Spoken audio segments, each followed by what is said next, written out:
Hello ಎಲ್ರಿಗೂ ನಮಸ್ಕಾರ, welcome back to my YouTube channel. ಇವತ್ತು ನಾನು ಕೀನ್ವಾ ಯೂಸ್ ಮಾಡ್ಕೊಂಡು ಇಂಡಿಯನ್ ಸ್ಟೈಲಲ್ಲಿ ರೆಸಿಪಿ ಮಾಡ್ತಾಯಿದ್ದೀನಿ. ಫಸ್ಟ್ ನಾವು ಕುಸ್ಕುಸ್ ತೊಗೊಳೋಣ ಅಂತ ಹೇಳ್ಬಿಟ್ಟು ಹೋದ್ವಿ. ಇದು ನೋಡಿ ನಾವು ಕುಸ್ಕುಸ್ ಅಂತ ಹೇಳಿ ತೊಗೊಂಡ್ವಿ, ಆದರೆ ಇದು ಕೀನ್ವಾ. ಇವತ್ತಿನ ಈ ರೆಸಿಪಿ ಹೆಲ್ತಿಗೆ ತುಂಬಾ ಒಳ್ಳೆಯದು.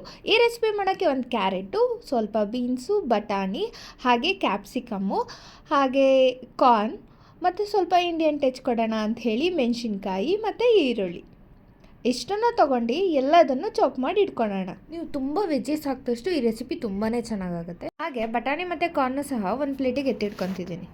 ಈ ರೆಸಿಪಿನ ನಾನು ಫಸ್ಟ್ ಟೈಮ್ ಮಾಡ್ತಾ ಇರೋದು. ನಾನು ಯೂಟ್ಯೂಬ್ ವಿಡಿಯೋ ನೋಡಿದೆ ಹೆಂಗೆ ಮಾಡೋದು ಅಂಥೇಳಿ. ಅದರಲ್ಲೇನಿತ್ತು, ಬಿಸಿನೀರನ್ನ ಕಾಯಿಸ್ಬಿಟ್ಟು ಈ ಕೀನ್ವಾ ಏನಿರುತ್ತಲ್ಲ ಅದನ್ನೊಂದು ಬೌಲಿಗೆ ಹಾಕ್ಕೊಂಡು ಆ ಬಿಸಿ ನೀರನ್ನು ಹಾಕಿ 5 ಮಿನಿಟ್ಸ್ ಲೆಡ್ನ ಮುಚ್ಚಿಟ್ರೆ ಅದು ಕೀನ್ವಾ ರೆಡಿ ಆಗುತ್ತೆ ಅಂಥೇಳಿ ಇತ್ತು. ಸೊ ಅದಕ್ಕೆ ನಾನು ಹಾಗೆ ಮಾಡೋಣ ಅಂತ ಹೇಳ್ಬಿಟ್ಟು ಅದನ್ನು ಹಾಕಿ ಬಿಸಿ ನೀರನ್ನು ತೊಗೊಂಡು ಆ ಕೀನ್ವಾದೊಳಗೆ ಹಾಕಿ ಇಟ್ಟೆ.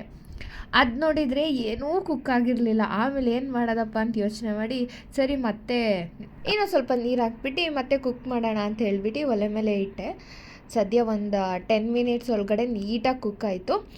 ತಿನ್ನೋ ಥರ ಆಯಿತು. ತುಂಬಾ ಚೆನ್ನಾಗೂ ಇತ್ತು ಟೇಸ್ಟ್. ಆ ಬಾಯ್ಲ್ ಮಾಡೋಕ್ಕಿಟ್ನಲ್ಲ, ಅವಾಗ ಸ್ವಲ್ಪ ಉಪ್ಪು, ಸ್ವಲ್ಪ ಆಯಿಲ್ ಹಾಕಿದ್ದೆ. ಅದು ರೆಡಿ ಆದ ತಕ್ಷಣ ಹಾಗೆ ಗ್ಯಾಸ್ ಮೇಲೆ ಇನ್ನೊಂದು ಪಾತ್ರೆ ಇಟ್ಟು ಸ್ವಲ್ಪ ಎಣ್ಣೆ, ಜೀರಿಗೆ, ಹಸಿಮೆಣ್ಸಿನ್ಕಾಯಿ ಆದಮೇಲೆ ಈರುಳ್ಳಿ ಹಾಕಿದ್ಮೇಲೆ ಒಂದು ಸ್ವಲ್ಪ ಹಾಗೆ ಬಾಡಿಸಿದೆ ಚೆನ್ನಾಗಿ.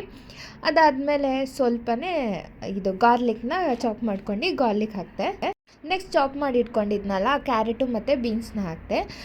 ಅದು ಕ್ಯಾರೆಟು ಚೆನ್ನಾಗಿ ಬಾಡಿದ್ಮೇಲೆ ಕ್ಯಾಪ್ಸಿಕಮ್ನ ಕಟ್ ಮಾಡ್ಕೊಂಡಿದ್ನಲ್ಲ ಅದು ಹಾಕ್ದೆ. ಲಾಸ್ಟಿಗೆ ಬಟಾಣಿ ಮತ್ತು ಕಾರ್ನ್ ಇತ್ತಲ್ಲ ಅದನ್ನು ಸಹ ಹಾಕಿದೆ.